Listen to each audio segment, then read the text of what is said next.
at Bryce Canyon. In winter, a quiet solitude falls, along with powdery snowflakes and gentle winds. At times, the silence is broken by violent winter storms that assault this high country. In summer, boiling clouds rumble in the skies, harbingers of the monsoons that carve and shape Bryce Canyon's colorful amphitheaters into fairy tale landscapes. Like sentinels of stone, columns of hoodoos stand in rows, carved by the forces of erosion.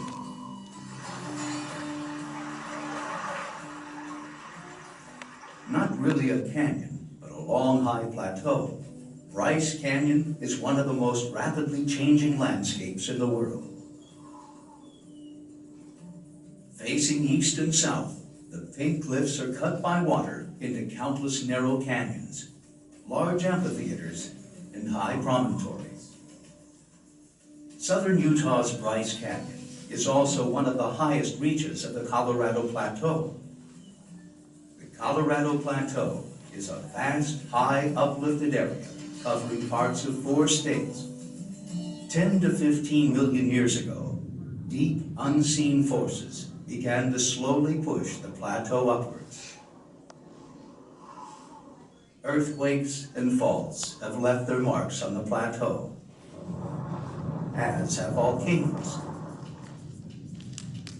But for the most part, the rocks of the Colorado Plateau remained almost undisturbed, floating like a raft on a stormy sea of change. And yet, even here on the Colorado Plateau, in a region marked by extraordinary landscapes, deep canyons, and long vistas, even here, there is no place quite like Bryce Canyon. At this place, at this time, earth and erosion meet to create a landscape entirely different from all others. Bryce Canyon's intricate, complex landscape is on a human scale, complete with maze-like canyons, narrow spires, balancing rocks, and features all its own.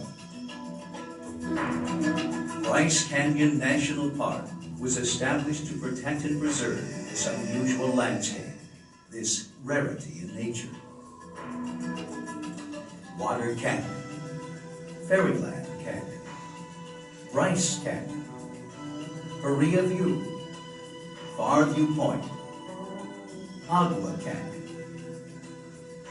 The plateau gently climbs to its highest elevations at the southern end of the park, Rainbow Point and Yovimpa Point, over 9,000 feet high.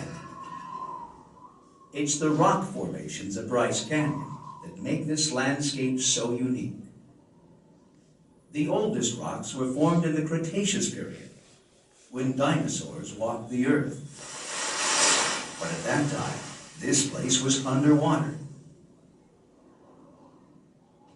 The lowest rocks and oldest rocks of Bryce Canyon formed in a shallow sea that divided North America into 2 distinct landmasses.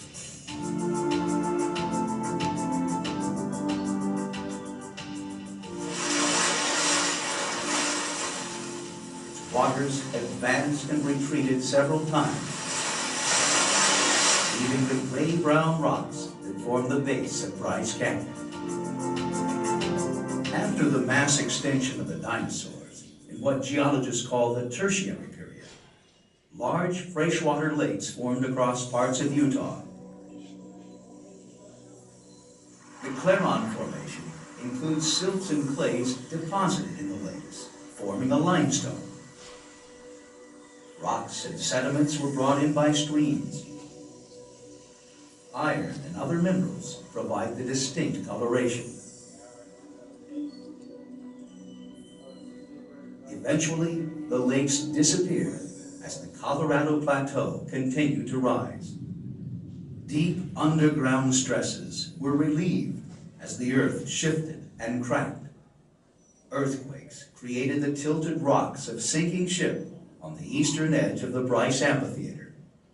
Streams follow natural depressions and fractures and cut into softer rock, resulting in the large amphitheaters that punctuate Bryce Canyon National Park. Year by year, the tentacles of erosion reach further into the plateau of Bryce Canyon. Today, weathering and erosion continue to transform Bryce Canyon National Park. Melting snows and rain dissolve the natural cement that binds the rocks.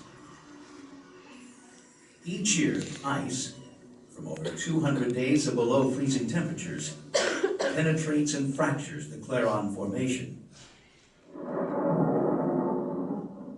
Intense rain showers from summer storms slice into the soft rocks. And from all of this come some of the canyon's most fascinating features: hoodoos, convoluted, deeply eroded bridges, and isolated standing spires and rock pillars. Almost all hoodoos are topped by an erosion-resistant layer of rock. Once this cap rock is broken, the remaining rocks succumb to erosion. Like living creatures, hoodoos have a lifespan. While some are being born out of ridges, others are dying, dissolving piece by piece. In the constant struggle between land and sky, it is the natural process of erosion to tear down the landscape. Carving slender ridges and hoodoos, the forces of erosion can open windows. Eventually, the windows grow large enough to separate one hoodoo into two standing spires. Here at Bryce Canyon, the land is in retreat from the power of storms and freezing water. Deep canyons often permeate the amphitheaters and divide the columns of hoodoos. Most of these slot canyons are carved and deepened by the flash floods of sunlight.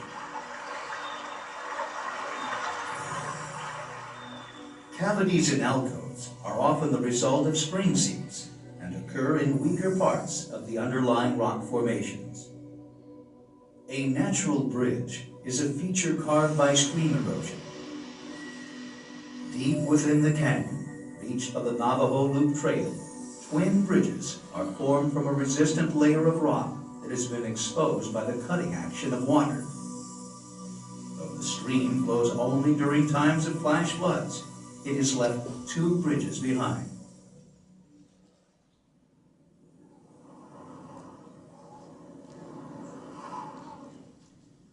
In spite of its name, Natural Bridge on the canyon rim is not actually a natural bridge. It wasn't formed by stream action. Instead, it is a large window occupying a weak spot in a fin of rock. Yet the life cycle of both features are similar. They continue to expand and to grow until one day they finally collapse, leaving only rubble or hoodoos behind. Bryce Canyon is shaped by its arid high-altitude climate. But there are really several climates here, coexisting